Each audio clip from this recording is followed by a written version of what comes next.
The silver ship moved through space like a silent fish through dark water.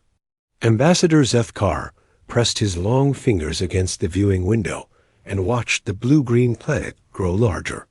His skin shimmered with nervous patterns that only his own kind could read. This was his first time meeting humans, and he did not know what to expect. "Sir, we are getting signals from the planet's surface," said Kixtel, his young aide. The smaller alien's voice carried worry. "The humans are trying to talk to us." Zethkar turned away from the window. His 4 eyes blinked in sequence as he thought. The Galactic Council had sent him here to study these new creatures called humans. They had appeared in space only 50 years ago, but already they were spreading to many worlds. Other species were curious about them. Some were afraid. "Put their message on the screen," Zethkar said. The main display flickered and showed a human face. The creature had only 2 eyes, both facing forward like a predator. Its skin was brown and smooth, with dark hair pulled back. Most strange of all, it was showing its teeth in what humans called a smile. "Hello there," the human said. "This is Dr. Lisa Martinez from Research Station Omega-7. We see your ship up there. Would you like to come down and visit us? We have fresh coffee and some interesting things to show you." Kixtel made a clicking sound of confusion. "Sir, this does not follow proper first contact rules. They should ask for our credentials first. They should demand to know our purpose. Why are they inviting us for? Coffee?" Zethkar was wondering. The same thing. In his long life, he had made first contact with 17 different species. All of them had been careful. All of them had asked many questions before allowing strangers to land. Most had pointed weapons at his ship until they were sure he meant no harm. But these humans were different. They acted like they were meeting old friends instead of dangerous aliens. "Send a reply," Zethkar told his aide. "Tell them we accept their invitation." The landing took place 1 hour later. Zethkar's shuttle touched down in a cleared area next to several human buildings. As he stepped out, the first thing he noticed was the smell. The air was clean and carried scents of growing plants. The humans had been on this planet for only 3 years, but already they had gardens. Dr. Lisa Martinez came out to meet them. She was smaller than Zethkar expected, barely reaching his shoulder. But she moved with confidence and showed no fear of the tall alien visitors. "Welcome to Kepler 442b, she said, still showing those strange teeth. "We call it New Eden. Pretty name, right? Come on, let me show you around." She led them toward the main building. Zethkar noticed that other humans stopped their work to look at the visitors. But they did not run away or reach for weapons. Instead, they waved their hands in greeting and went back to their tasks. "How many of you live here?" Kixtel asked. 43 at last count," Dr. Martinez replied. "We are scientists mostly. We study the plants and animals here. This world has some amazing life forms." She opened the door to a large room filled with tables and chairs. The walls were covered with pictures of local creatures. Zethkar saw images of flying things with 6 wings, swimming things with 2, many eyes, and land creatures that looked like they could eat a human in one bite. "Those look dangerous," he said, pointing at a picture of something with large claws and sharp teeth. Dr. Martinez laughed. The sound was high and musical. "Oh, that is a razor claw. They are the top predators here. We stay away from them mostly. But they are beautiful animals, very smart too." She poured dark liquid from a metal container into small cups. The smell was strong and bitter. "This is coffee. It helps us stay awake. Want to try some?" Zethkar accepted the cup carefully. The liquid was hot and had a complex taste. It was not unpleasant, but it was very different from anything his people drank. "Tell me about your species," Dr. Martinez said as she sat down across from them. The council gave us some basic information, but I would love to hear more. What is your home world like?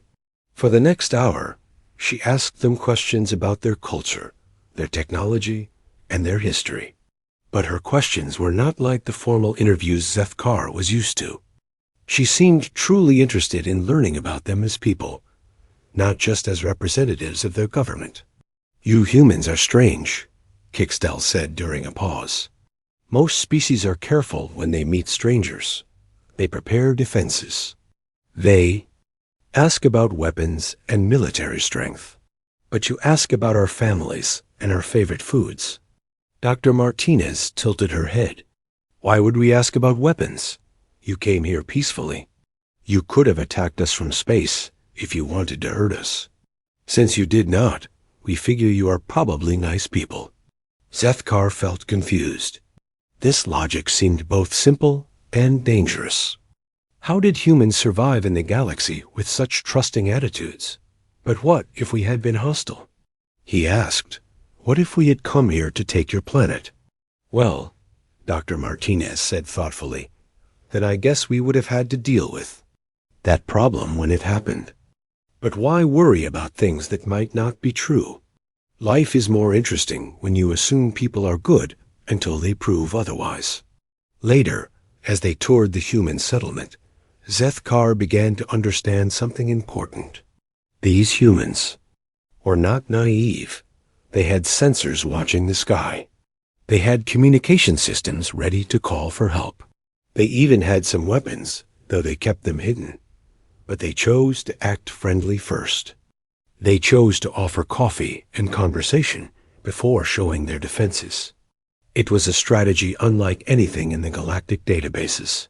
Sir, Kikstel whispered as they walked through the gardens, I think we need to study these humans more carefully. They are not what they appear to be. Zethkar nodded slowly. The young aide was right. Humans seemed soft and trusting on the surface. But underneath, he sensed something else. Something that made them confident enough to invite dangerous strangers into their homes. As the sun set over New Eden, painting the sky in brilliant colors, Zethkar realized this mission would be more complicated than he had thought. These humans were a puzzle that would take time to solve. The morning sun cast long shadows across the rocky terrain as the survey team prepared to leave the settlement.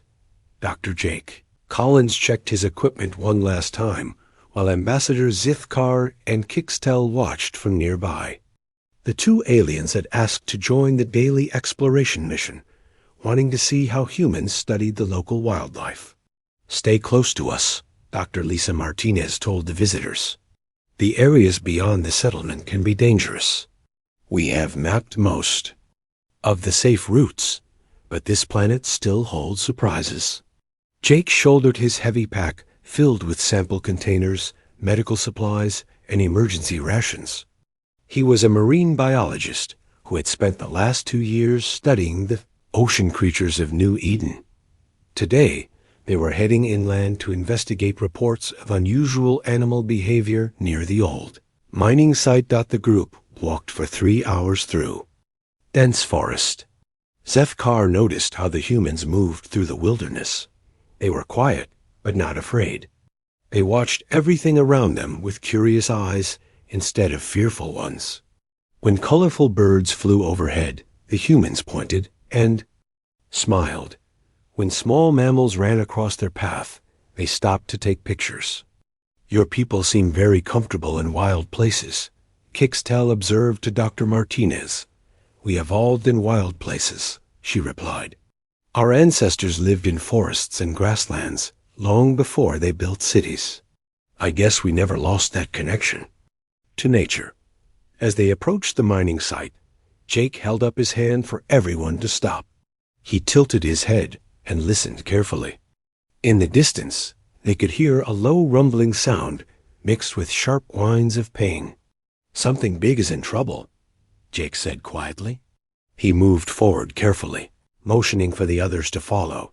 They climbed over fallen rocks until they could see into a rocky clearing. In the center was an abandoned mining trap, a steel cage designed to catch dangerous animals that threatened the old work crews. Inside the trap was the largest creature any of them had ever seen up close. The razor claw was magnificent and terrifying. It stood as tall as a human at the shoulder, with 6 powerful legs ending in claws the size of kitchen knives. Its head was long and narrow, filled with teeth designed for tearing meat.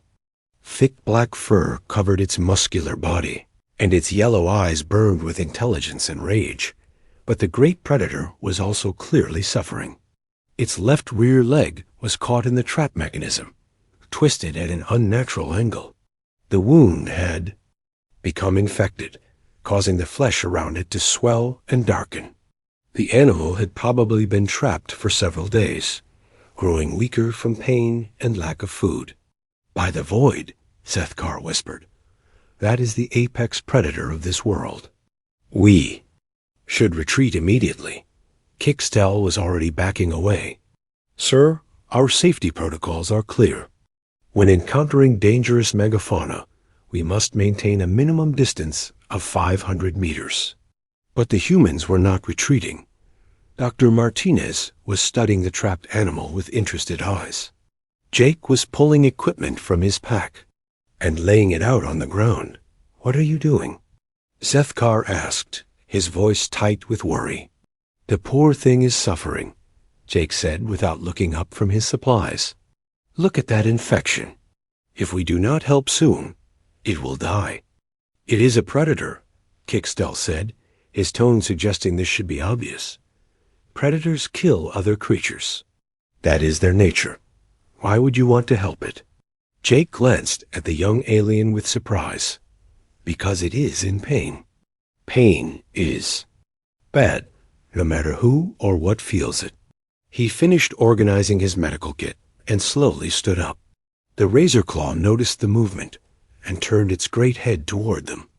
A deep growl rumbled from its throat, a sound that made the ground vibrate under their feet. "Jake, be careful," Dr. Martinez warned. "Remember what happened to the mining crew." "I know," Jake replied, "but look at its body language. It is scared, not aggressive. See how its ears are flat against its head? And the way it is protecting its injured leg? This is not an animal looking for a fight. This is an animal that wants help but does not know how to ask for it." Ambassador Sethkar watched in horror as the human began walking toward the trapped predator. Every instinct in his body screamed danger. In all his years of exploring different worlds, he had never seen such reckless behavior. The razor claw saw Jake approaching and let out a warning roar that echoed off the surrounding rocks. It tried to back away, but could not move far because of the trap. Its claws scraped against stone as it struggled, and fresh blood appeared round its wounded leg. "Easy there, big guy," Jake said in a soft voice. "I know you're scared. I know. It hurts, but I want to help you." He stopped just outside the range of the creature's claws and slowly sat down on the ground. This position made him smaller and less threatening. The razor claw stopped roaring but continued to watch him with suspicious eyes. Jake reached into his pack and pulled out a package of emergency rations. He opened it carefully, making sure his movements were slow and obvious. The smell of preserved meat filled the air.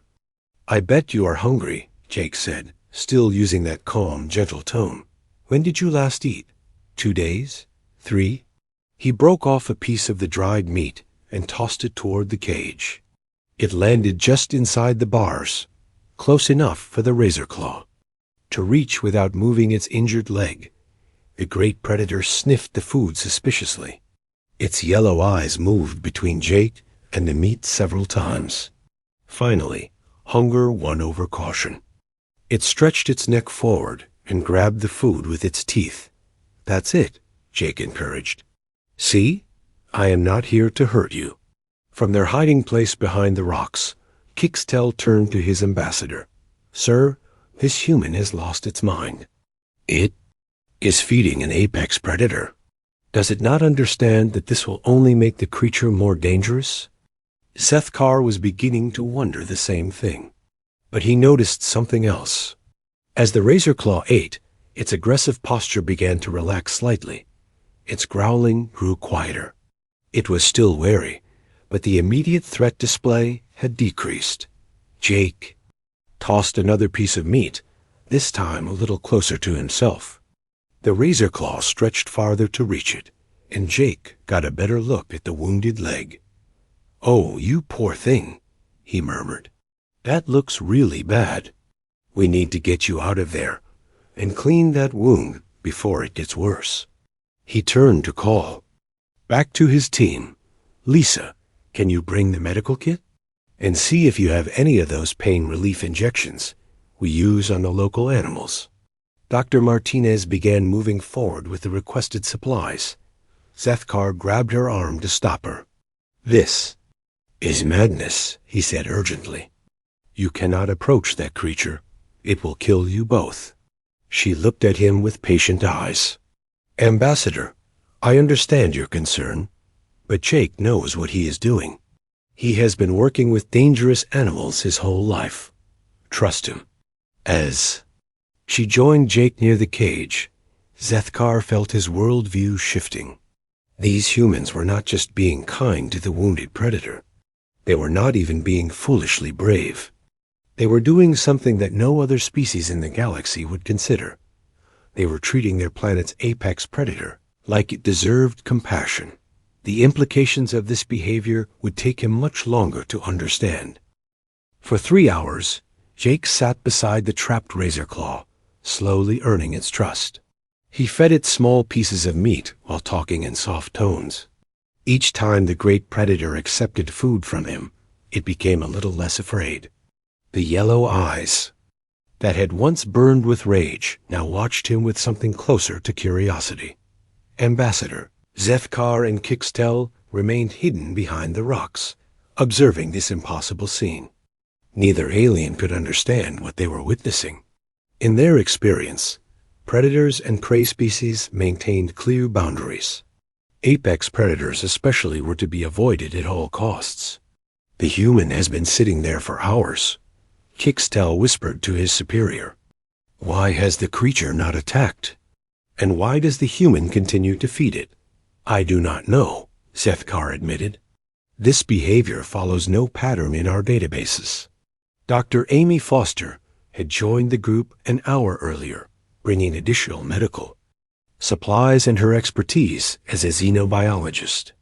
She crouched next to Dr. Martinez, both women watching Jake's careful work with professional interest. "Jake has always been good with animals," Dr. Foster explained to the aliens, "even dangerous ones. He grew up on a farm back on Earth, working with horses and cattle. Big, powerful animals that could hurt you if they wanted to." "But those were domesticated creatures," Sethkar protested. "This is a wild predator." "All animals were wild once," Dr. Foster replied. "Humans have a long history of making friends with species that other creatures fear. Our ancestors turned wolves into dogs, wildcats into house pets, and dangerous horses into trusted partners." She pulled out a small device and began recording Jake's interaction with the razor claw. "This is actually very valuable scientific data. We are observing the first stages of interspecies communication between humans and the apex predator of this world." Jake had managed to get close enough to examine the trapped leg more carefully. The razor claw allowed him to approach because he moved slowly and kept feeding it. Every few minutes, he would offer another piece of meat while making soft sounds that seemed to calm the great beast. "Okay, big guy," Jake said gently. "I need to touch your leg now. I know it will hurt, but I have to see how bad the damage is." He reached through the bars very slowly. The razor claw tensed and growled softly, but it did not try to bite him. Jake's fingers carefully examined the swollen flesh around the trap mechanism. "The infection is deep, but not hopeless," he called back to his team. "Amy, I am going to need that antibiotic injection and the strongest pain medication we have." Dr. Foster prepared the medicines while explaining to the aliens what was happening. Jake is treating the razor claw the same way he would treat any injured animal. He is not thinking about whether it is dangerous. He is only thinking about reducing its suffering. But why? Kickstel asked, genuinely confused. What does he gain from helping a predator that might later hunt his own species? Dr. Martinez answered, "This time, that is where you misunderstand humans. We do not help animals because we expect something in return. We help them because it is the right thing to do." She paused to watch Jake carefully inject medicine into the razor claw's injured leg. The great predator flinched, but did not attack. Instead, it seemed to understand that the brief pain was meant to help. But there is more to it than just kindness, Dr. Martinez continued. Humans have learned that helping other species often helps us too. When we care for animals, we learn about them. When we learn about them, we can live alongside them more safely. Over the following days, Jake returned to the mining site every morning. Each visit, he brought food for the razor claw and continued treating its infected wound. The aliens accompanied him each time, documenting this unprecedented behavior. On the third day, something remarkable happened. As Jake approached the cage, the razor claw did not growl or show its teeth. Instead, it made a soft rumbling sound that seemed almost like a greeting. When Jake sat down beside the trap, the great predator moved as close to him as the bars would allow. It recognizes him, Dr. Foster noted with excitement. Look at its body language. The ears are forward. The tail is relaxed. This is not the behavior of a creature that sees Jake as a threat. Jake had brought a larger portion of food this time, along with fresh water in a portable container. He carefully pushed the water dish through the bars, and the razor claw drank eagerly. It had probably not had clean water since becoming trapped. "You are looking better, friend," Jake said as he examined the healing wound. "The infection is clearing up nicely. In a few more days, we might be able to get you out of this trap." Zethkar moved closer to get a better view. What he saw challenged everything he thought he knew about predator behavior. The razor claw was not just tolerating Jake's presence. It seemed to be actively seeking his attention. When Jake spoke, the creature turned its great head toward him. When Jake moved to a different position, the razor claw followed him with its eyes. "This is impossible," the ambassador muttered. Apex predators do not form social bonds with other species. Human apex predators do, Dr. Foster corrected. We form bonds with almost everything. Dogs, cats, horses, even dangerous animals like bears and big cats. Some humans keep wolves as pets. She showed him pictures on her data pad of humans interacting with various earth animals. Zethkar saw images of humans riding massive horses, playing with powerful dogs that looked like wolves, and even swimming with creatures that could easily kill them. "Your species is either very brave or very foolish," Kickstel observed. "Maybe both," Dr. Martinez laughed. "But it has worked well for us so far." On the fifth day, Jake arrived with tools to dismantle the trap. The razor claw watched with interest as he worked to free its trapped leg. The process took several hours and required the great predator to remain very still while Jake used various instruments to carefully bend and cut the metal restraints. "Easy now," Jake murmured as he worked. "Almost got it. Just a little more. Patience." When the trap finally opened, the razor claw could have immediately attacked. It was free, and Jake was within reach of its deadly claws. Instead, the great predator carefully pulled its injured leg free and then sat down next to Jake like a giant. Dangerous pet. Jake gently examined the wounded leg one more time. The infection was gone, and the torn flesh was healing cleanly. Razor Claw would have a permanent limp, but it would survive and be able to hunt again. "There you go, big guy," Jake said, scratching behind the creature's ears like he might pet a dog. The The razor claw made that soft rumbling sound again and leaned into his touch. From their observation point, Sefkar felt his understanding of humans shift once more. This was not simple kindness. This was not even just compassion for a suffering creature. Something else was happening here, something his species had never encountered before. The human had turned the planet's most dangerous predator into something resembling a friend. 3 weeks had passed since Jake freed the razor claw from the trap. Every morning, the great predator appeared at the edge of the human settlement, waiting for Jake to emerge from his quarters. The creature that the aliens had first seen as a dangerous beast now followed the marine biologist around like an enormous, deadly pet.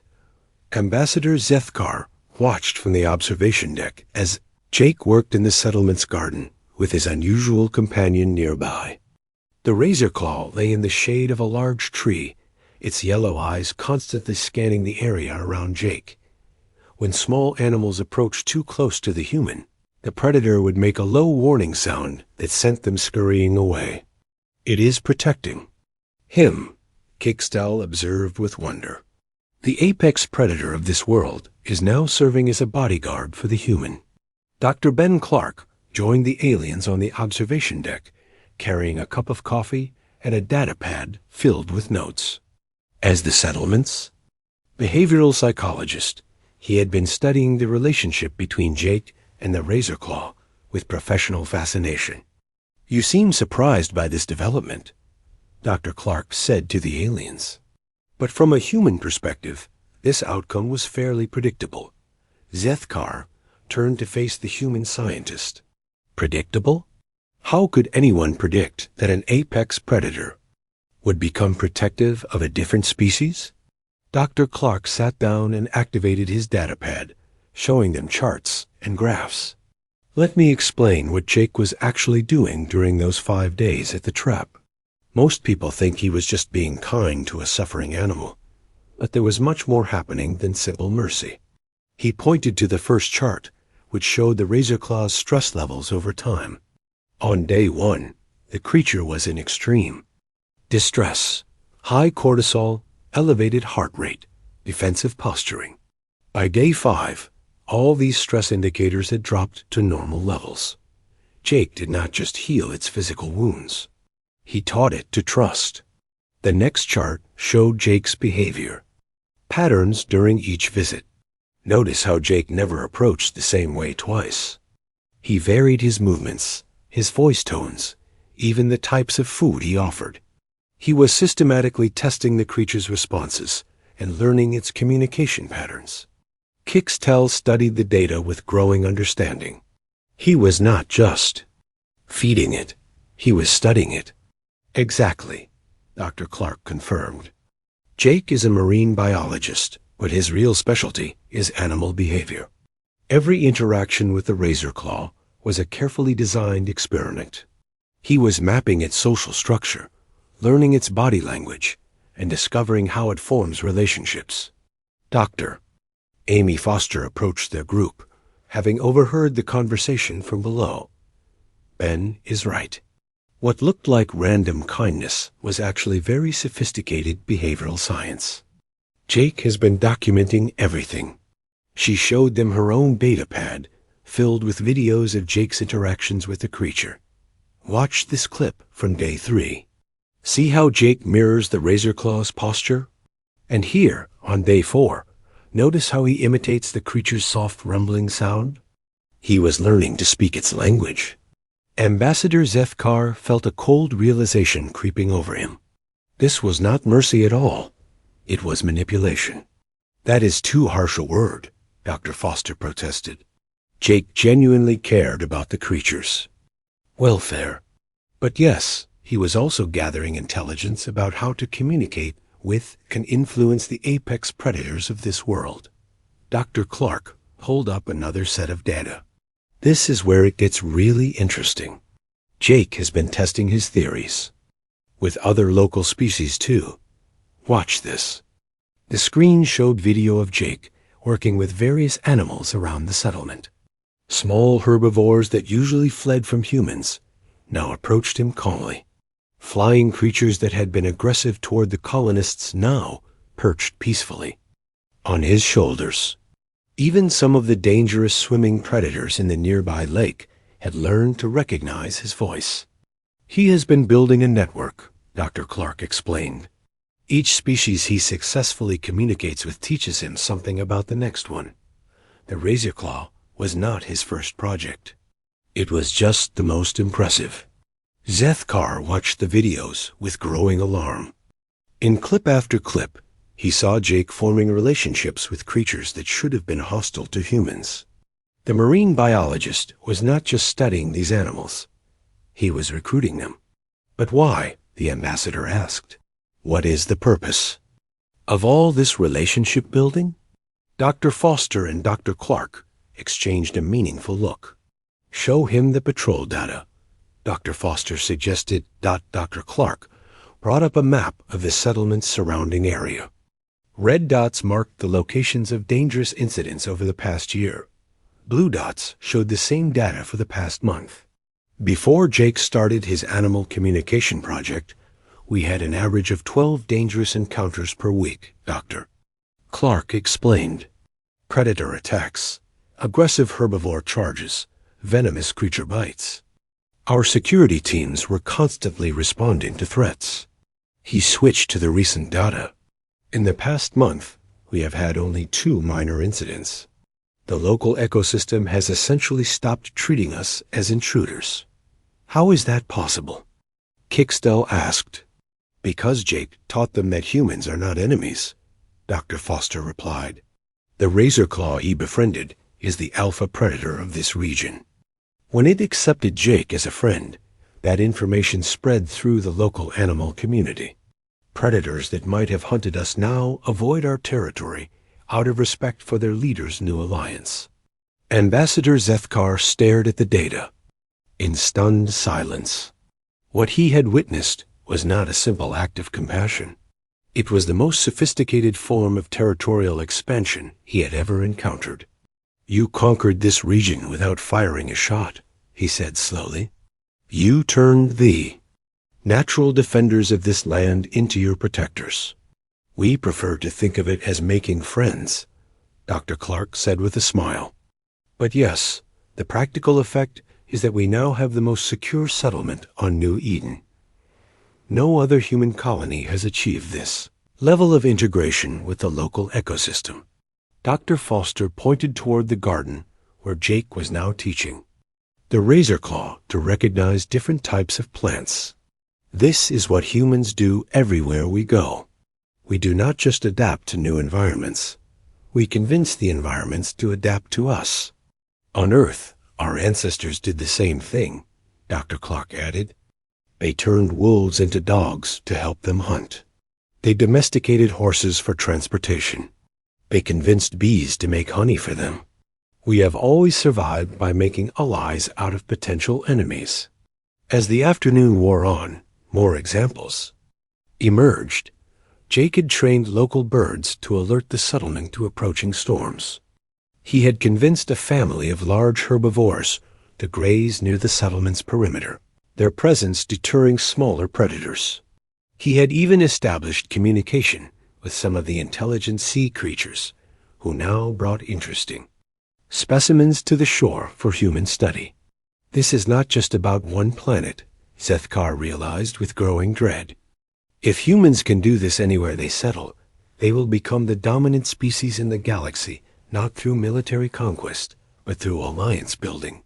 Now you are beginning to understand, Dr. Foster said quietly. What you saw as mercy was actually the first step in establishing human hegemony over New Eden. Jake did not save that Razor Claw out of kindness alone. He saved it because he recognized its value as an ally. Ambassador Zethkar looked out at the peaceful settlement, where humans worked alongside creatures that should have been their natural enemies. For the first time since arriving on New Eden, he felt truly afraid. The humans had not conquered this world through superior technology or overwhelming force. They had conquered it through something far more dangerous, an unprecedented ability to make friends. The morning alarm had barely finished sounding when Jake's unusual companion appeared at the settlement gate. But this time, the Razorclaw that the humans had nicknamed Rex was not alone. 3 other members of its pack followed behind, there, massive forms moving with careful grace through the early dawn light. Ambassador Zethkar watched from the communications tower as Jake approached the group of apex predators without any apparent fear. The alien felt his heart rate increase just observing the scene.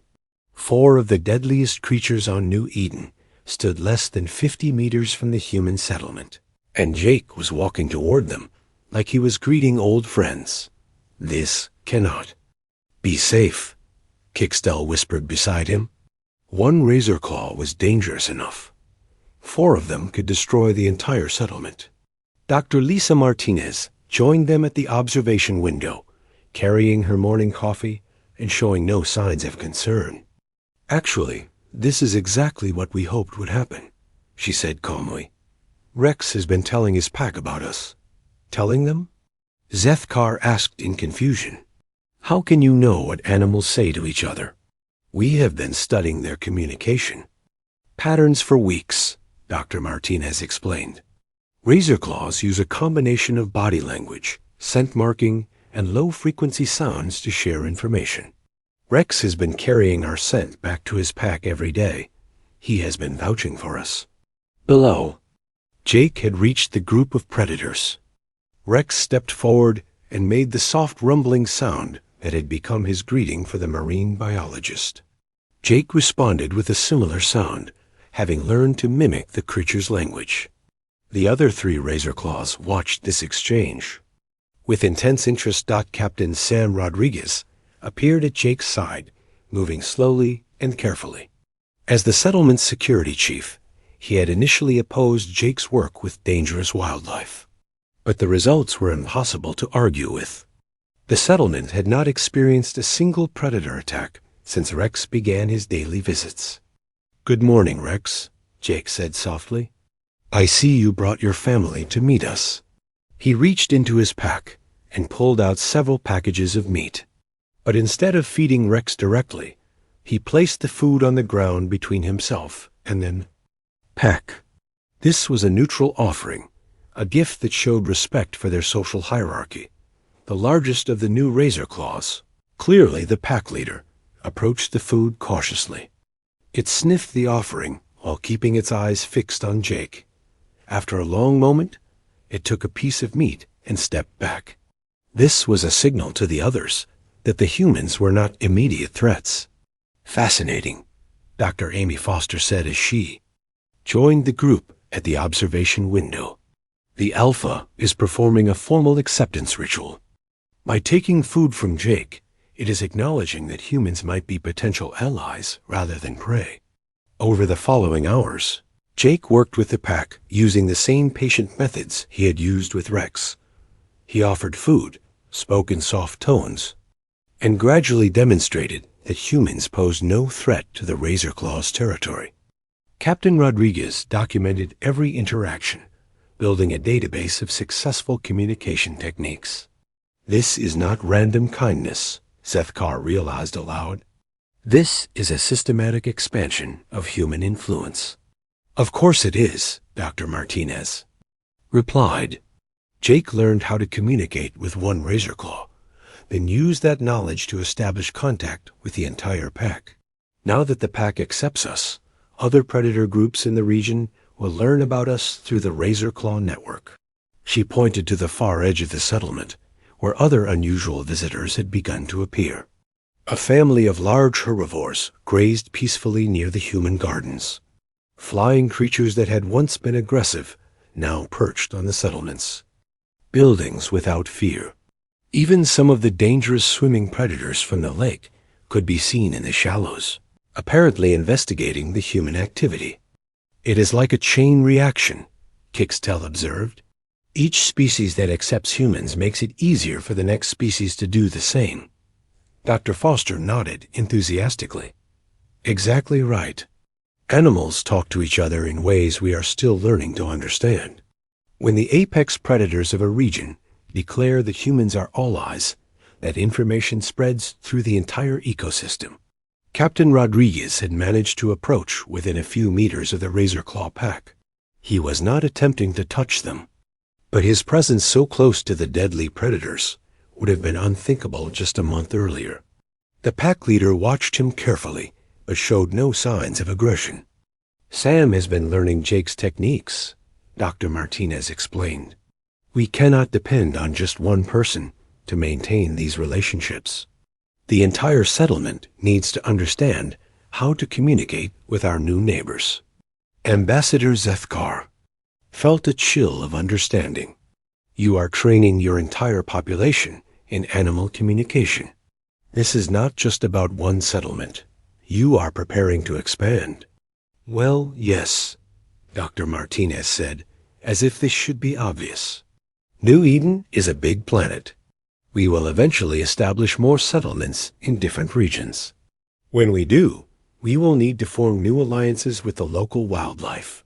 She pulled out a data pad showing maps of the planet's surface. Red areas marked regions that were considered too dangerous for human settlement due to aggressive wildlife. Blue areas showed regions where settlements might be possible. 6 months ago, this entire continent was marked red, she continued. Now, thanks to Jake's work, we are considering it blue. If we can replicate these results in other areas, the entire planet could become habitable for humans. The implications hit Zethkar like a physical blow. The humans were not just surviving. On New Eden, they were systematically converting it from a hostile world into a friendly one. And they were doing it not through environmental destruction or military conquest, but through relationship building. "How many worlds have humans settled?" he asked quietly. 43 at last count, Captain Rodriguez replied, having returned from his successful interaction with the Razorclaw pack. "And every settlement team includes specialists trained in animal communication and ecosystem integration." 43 worlds, Zethkar repeated slowly. "And on each world, you form alliances." "With the local wildlife?" "We try to," Dr. Foster said. "It does not always work. Some species are too alien or too aggressive to communicate with safely. But we succeed more often than we fail." She showed him images from other human settlements. On one world, humans worked alongside massive insect colonies. On another, they had formed partnerships with intelligent aquatic species. On a third, flying creatures served as aerial scouts for human communities. "Each world teaches us something new," she explained. "The techniques Jake developed here will be shared with settlements throughout human space, just as techniques from other worlds helped us succeed on New Eden." As the day progressed, more evidence of the expanding alliance network became visible.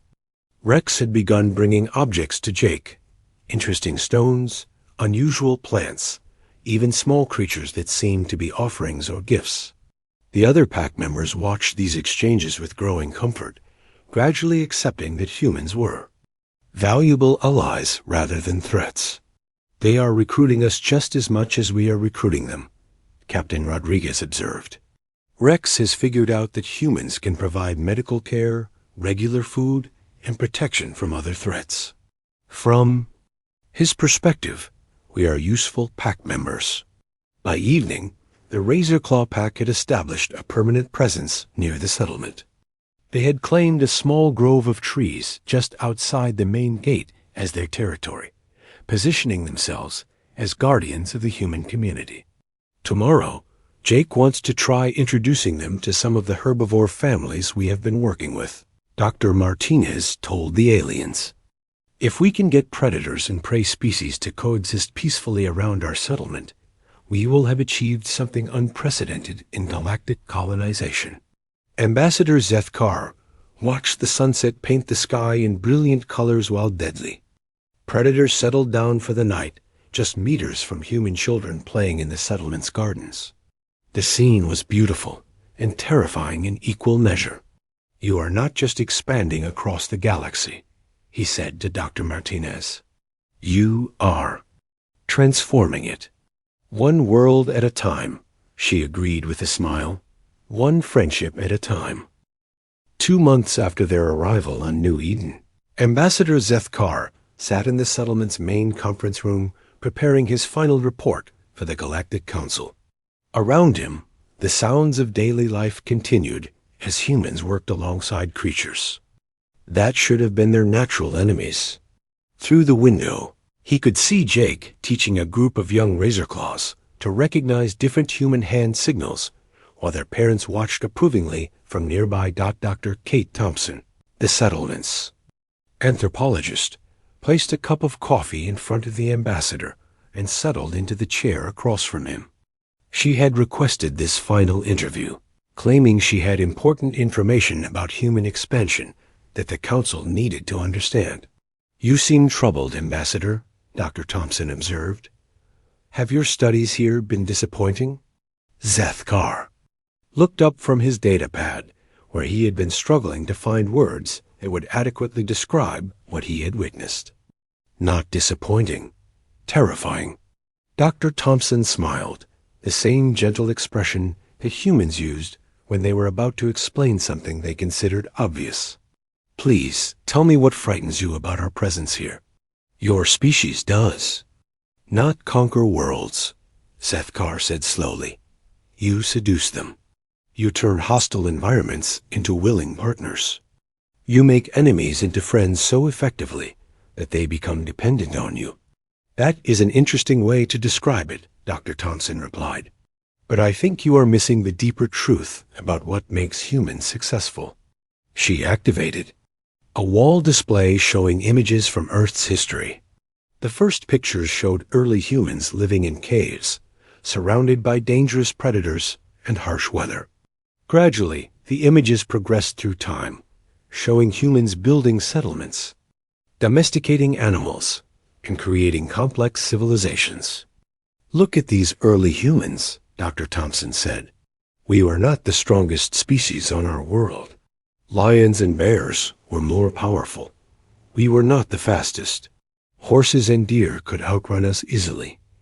We were not the most numerous. Insects and small mammals far outnumbered us." The images continued, showing humans working with dogs to hunt, riding horses across vast plains, and using oxen to plow fields. "So how did we become the dominant species on Earth?" Dr. Thompson asked. "We learned that survival was not about being the strongest or fastest. It was about being the most connected." Zethkar studied the images with growing understanding. In every picture, humans were working with other species rather than against them. Even their deadliest predators had eventually become their allies. "Your species survived by building alliances," he said. "Exactly," Dr. Thompson confirmed. "While other species competed for resources, humans learned to share resources. While other species fought over territory, humans learned to expand territory through cooperation. We turned competition into collaboration." She brought up new images showing human space exploration, ships leaving Earth, establishing colonies, and gradually spreading across the galaxy. But in every image, humans were accompanied by animals, from their home world or working with native species on new planets. "When we left Earth, we took this strategy with us," Dr. Thompson continued. "Every human settlement becomes a center of cooperation rather than conquest. We do not destroy local ecosystems. We integrate ourselves into them." Captain Sam Rodriguez entered the room, having finished his daily security briefing with the Razorclaw. Pack.